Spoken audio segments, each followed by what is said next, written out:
Here we are spawning in the bottom right, in the blue, of course. Representing Team NV here in this game, number 1, he is the Terran player, Bunny.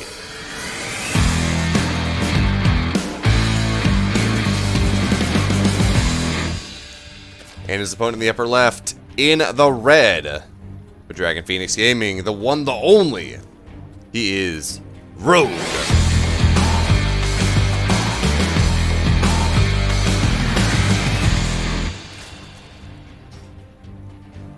Bunny certainly can beat Rogue, Ro8 can certainly beat Innovation. Ro8 can certainly beat Rogue, and Bunny can certainly beat Innovation. However, it's not a matter of can they, it's a matter of will they. It's a matter of playing the percentages. And yes, Bunny has been looking very good. He made the round of 8 of the GSL. Unfortunately, though, I don't believe he got much further than that. As we will see a Reaper expand coming on in here from our blue Terran player. No surprise, of course, that's kind of how things do open up. And standard opener from Rogue as well. So we're not going to see any sort of really sort of new shenanigans getting kicked off here for Bunny in this game number 1. I mean, we might see something later. We might see, you know, double gas early and move on into a Hellbat push or something. We might see other things. But for the moment, Bunny's going to keep everything standard, going to keep everything safe. And away we go.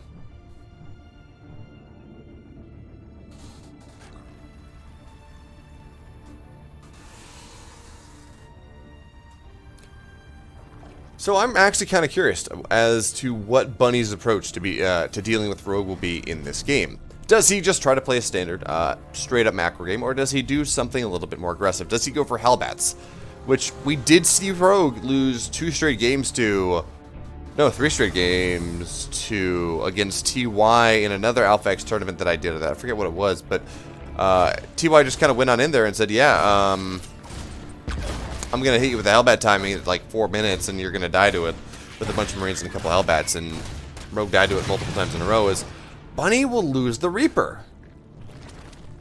That's not supposed to happen. That never happens. And yes, Rogue, I think he lost his Zergling, lost 2 Zerglings, so sure, Rogue lost double the amount of Zerglings that you normally would expect, but Bunny lost the Reaper. And that's a problem. That is your map control totally gone here. That is your creep denial totally gone here for the time being.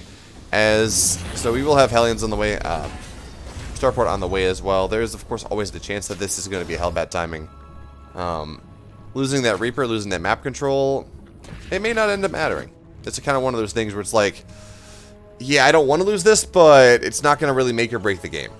However, when we look at Bunny here, he wants to have every advantage. And any sort of minor disadvantage against a player like Rogue, well, it is suboptimal indeed. We have a Marauder on the way, so this will be a Hellbat timing. Okay, so this is going to be Concussive Shell Hellbat that's going to move across the map here.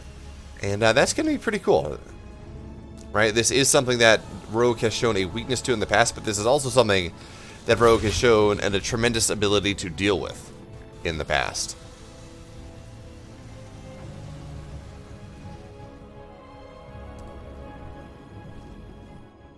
So we're going to go up to 8 Hellions most likely. There we go. Concussive Shells are on the way. We're going to see an Armory go down at like 415, I think. And this is going to be like a 445, 3 Marauder Hellbat time. Actually, no, yeah, there we go. Armory is on the way now, and with his Viking out, Rogue should not scout this. Now, he may scout the Marauder. No, he won't even scout that. So, nice job here from Bunny to deny the scouting. That's going to tell Rogue exactly what's happening. Now, mainly, maybe, the fact that he's only seen 2 Hellions on the... Actually, has he even seen the 2 Hellions? I'm not sure. But maybe seeing the fact that he's seen so few Hellions on the map here will tell him something about the style that's happening. But also, this could be a 2-on-1 with the opener that Bunny has opted to go for, with not showing any Hellions. Generally, you don't get Hellions if you go 2-on-1. Now, there is a TY build that does get Hellions with a 2-on-1, and that's always a bit weird. But now, there we go. There we go. We have 3 Marauders here on the map, a bunch of Hellbats, as well as the Viking's going to get landed and added on in, but now the Marauders are going to get dropped on off. Concussive Shell is done, which means these Queens are going to take a significant amount of damage indeed, but they actually didn't get tagged. So that's a bit of a problem, but there we go. 1 Queen will go down immediately. None of these Queens really have a lot of energy, so the transfuses are not going to be incredible. But I feel like Bunny's control is also lacking just a little bit as well, right? He's not really getting the tags on top of these queens that he wants. So these queens are not really getting slowed on down. Now they are, and so many of them are starting to go on down here. Yes, we have more and more Zerglings on the way, but the medevac is still standing strong. All the queens are going down here on Rogue. He was caught wanting. He was caught off guard. And we will see, of course, this Bailey Nest get targeted down as well, maybe. Certainly, this is the type of damage that Bunny has been looking for. He has killed 8 queens? 7 queens here on the map. So the Zerglings are going to try to clean all this up, and the last Hellbat does go down, but 7 queens have died. Marauders are still alive. The majority of the gas that Bunny has spent is still around. And he's just going to be able to go on into round 2 just like that. More and more Hellbats are on the way. However, I think that was just going... No, okay, yeah, he will get more aggressive here with this. At the very least, knock off some creep. And the Viking in the sky killing off more Overlords. This is looking very good for Bunny here in this game, number 1. Yes, we have more queens on the way, but it's going to get tagged. Every time a queen gets tagged, a fairy loses its wings. So the Zerglings, of course, looking for this round here, but they will not really get it. They're certainly doing a good job of keeping Bunny on the edge of creep instead of diving on in later, and we do have Bailey speed just about done. Wow. We have +1 mech attack getting started before +1 ground armor. And that is a surprise to be sure. Now, yes, we do have tanks on the way, and +1 tanks are very nice against Zerglings, against Banelings, and all that, but you normally don't get +1 mech attack this fast. That is pretty cool here from Bunny. He's adding his additional barracks, he's adding his 3rd base. He's in a pretty fantastic situation. Yeah, he was not able to cut down on the economy of Rogue all that much, but if you consider things, right? 7 queens are worth... what? 1,050 minerals? That is... what, 21 workers? Something like that? That's a lot of money. Rogue could be much more developed than he is currently. If he had not lost, 7 queens and had to rebuild most of them. I don't even know whether he... yeah, hasn't even finished rebuilding all of them yet. Only on 5 right now. Now, part of that may be saying, yeah, the time where I really need 7 queens to defend against Hellions, it's gone. So what if I only get 2 creep queens instead of 4? This Viking is just doing so much. Unless there were 2 Vikings. Yeah, this one Viking went home, got repairs, getting another Overlord as, what is this? 3 Overlords have died. Now it's time for Bunny to get a little bit aggressive. His +1 is just about done. The +1 for his tank is, in fact, done. The +1 for his Hellbats is just about done. That being said, of course, Rogue has a tremendous little bit of creep here, so it's going to be difficult for Bunny to really get this push on in. So we're going to have to see what exactly he's able to do. As Rogue, he's advancing up his tech path. He does have a Hydra Den on the way. He does have an Infestation Pit on the way, but now we have Rogue. He's going to try to take this push, but there is no upgrade lead, right? It is 1-1 versus 1-1, but the tank has upgrades. The Hellbats have upgrades, and that is the big deal indeed. These Hellbats, they will be able to buffer damn well. But look at this though. Rogue, he's going for this round, says, yeah, look, I know where your army is. I'm going to find the rally if there is one, but there's no rally. So now we're going to have him just going to go. He should be able to wipe this one off pretty easily. But tank shots are going to be pretty nice against these Banelings before it does get taken down eventually. But now we have 2-2 on the way. We will have a hive get started sooner rather than later. There we go. And Rogue, he's on 77 workers. He's on 4 bases. He is on 8 gas. He's going to be, he's on 8 gas. He will be able to defend his positions. He will be able to get on up into lurkers. And I do like this style. Of course, the lurker style is an incredibly defensive one. You don't need quite as much money, certainly not as many minerals to play the style, although, you do have to survive until then, so that end comes a little bit more important. But Bunny, for his part, he's taking his 4th base. Just, certainly not at the same time that Rogue did, but not all that far off. But Rogue's going to get his 5th base as well. 2-2's on the way. 3 additional barracks here for Bunny as he is getting on into his full late-game production. Now, we don't have any ghosts out yet, and this bio, it's just going to come sharking around. That is the one issue with this Lingbane style, and it's not really an issue, more of just a caveat of playing this Lingbane style. You have nothing that can deal with the drops. Nothing whatsoever. So, with that being the case, I mean, this army here from Bunny will be just untouchable. Whenever it wants, he can pick up and leave. As soon as Bunny realizes that he's taking maybe a little bit too much damage, well, he can just pick up and go home. Because now we have this push coming on in with these 2 tanks. And with this... ooh, well, you know what? Bunny, though... I thought he had +2 armor on the way, but he will not. So, Rogue is going to have an upgraded advantage. sooner rather than later. There we go. We have Vikings, or we have Vipers on the way, which does mean that eventually Rogue will be able to break this. As now Bunny on the left-hand side, he's going to try to see what he can get done here, but you got to remember, right? Rogue does have plenty of army here on the left-hand side. That is making his push on his hold on the right-hand side just a little bit more difficult. But Bunny certainly is not going to be able to get too much damage on here on the left-hand side. Those Banelings are going to connect with all of the Marines. Suddenly it's going to be a massive, massive hold here for Rogue. Now, he's not out of the water yet. He's certainly not, and we don't have the Vipers done. But once these Vipers are done, I think that's really going to be the timing that Rogue is going to be looking for here, as more and more Banelings on the way, more and more Zerglings on the way. Rogue, his army supply is starting to fall apart just a little bit. Every time he moves into that death zone, he loses more and more. So now we have the army is going to try to find his way on in. But Bunny, well, he's not going to be able to push on in just yet, but it looks like Rogue has agreed with the fact that he will lose that base. So now Zerglings Banelings are going to come crashing on in. The Widowmine's not going to be all that great, as this is going to be an even bigger army for Bunny. Bunny's splits are going to be fantastic, but it does not look like it's going to be quite enough here. And, oh, just barely. 5 Marines will be the winners of the day. Even as Rogue does have that upgrade lead, well, he will still lose his base. And we don't have any lurkers on the way just yet, which is kind of a problem. That's that's the entire tech path that Rogue has been trying to turtle on up in towards. So now we will have Rogue and Terran on equal bases. And certainly... Actually, never mind. Bunny's going to have a base lead here, as he does have 2 command centers on the way, one of which is being built on position. So Bunny, he's looking damn good here in this game number 1. And yes, is this a result of pure macro play? Not really. He got a lot of damage done. He killed 7 queens with that Hellbat Marauder drop, that Hellbat Marauder push. But he is certainly snowballing it in here, as he did just kind of turn into a quick 4th base, and that was all that he needed. So now with the drop in the main base, that's going to get cleaned on up here. And this push here from Bunny at the 4th base, the new 4th base here of Rogue, probably is going to get cleaned up as well. We have 4 lurkers here.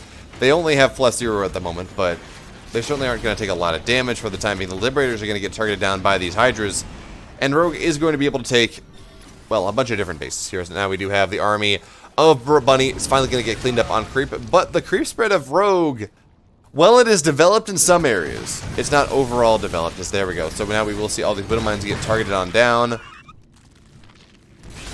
there we go. So this push here from Bunny on the left-hand side, it doesn't really have quite the legs that it used to, but the right-hand side, well, Rogue's probably going to lose this base.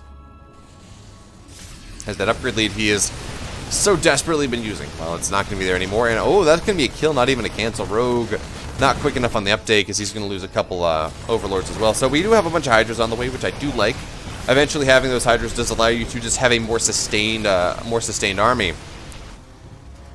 But again, Bunny, he's on 5 bases. Rogue is only just now on 5 bases.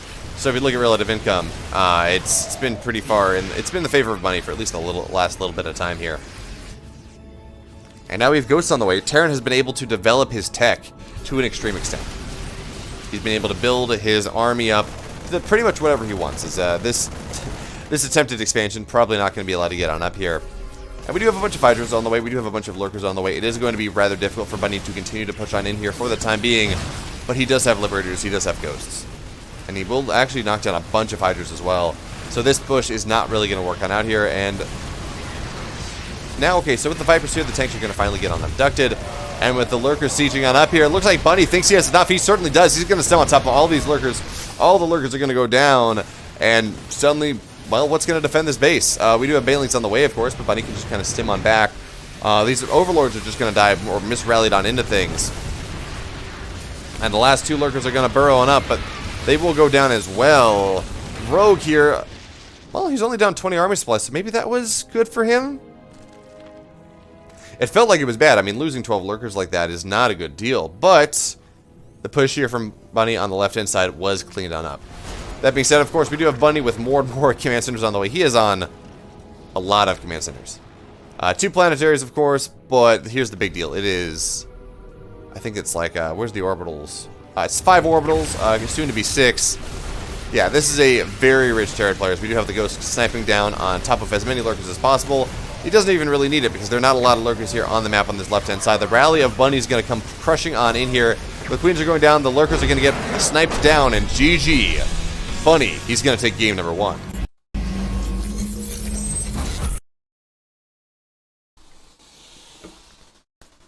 Terran dream indeed. When you kill 7 queens that early, you know, that's worth 21 workers. And just in terms of raw mineral count, so that's a lot of damage.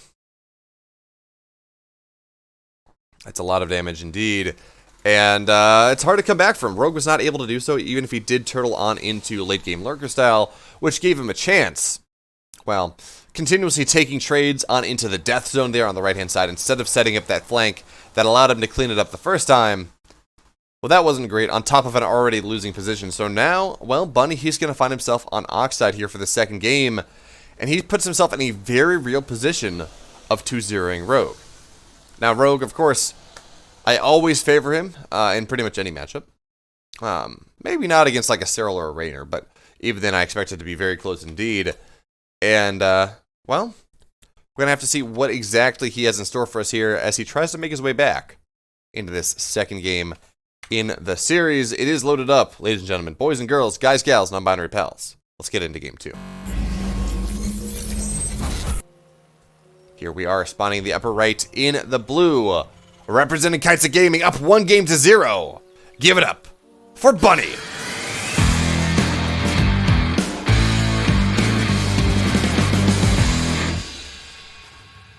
And his opponent spawning the bottom left in the red, of course, representing Dragon Phoenix Gaming. The one, the only, he is Ro8.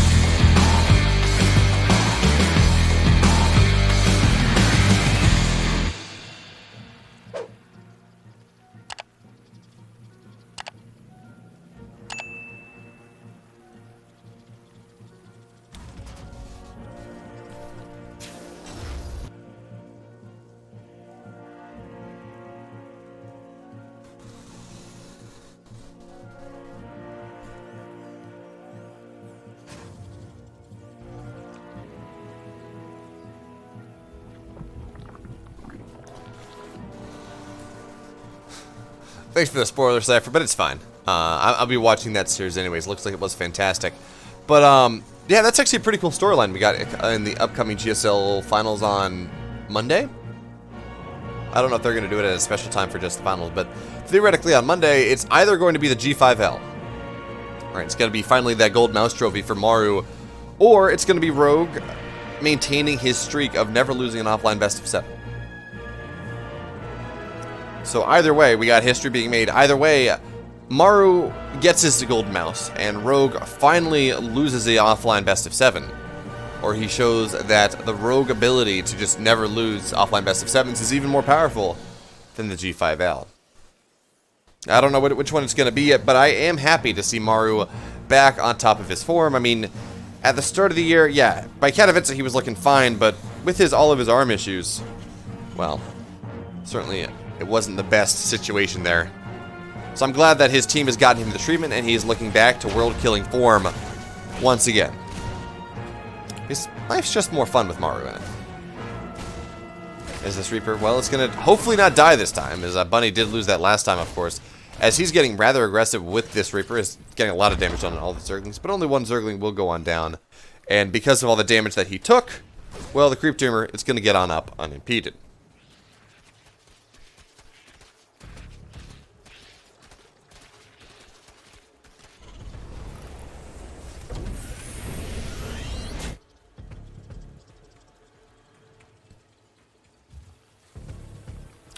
Yeah, there were shoulder issues, back issues. I know, or some pretty significant back issues, arm issues, the whole shebang.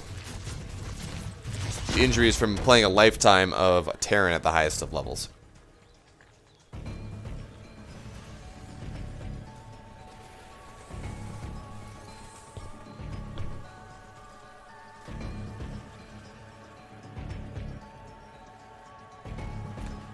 So Rogue, though, on this map, he understands that this is, not the most auspicious of maps to play against Terran. It's probably the second best map for Terran in the pool after Beckett, because Beckett's just kind of dummy broken.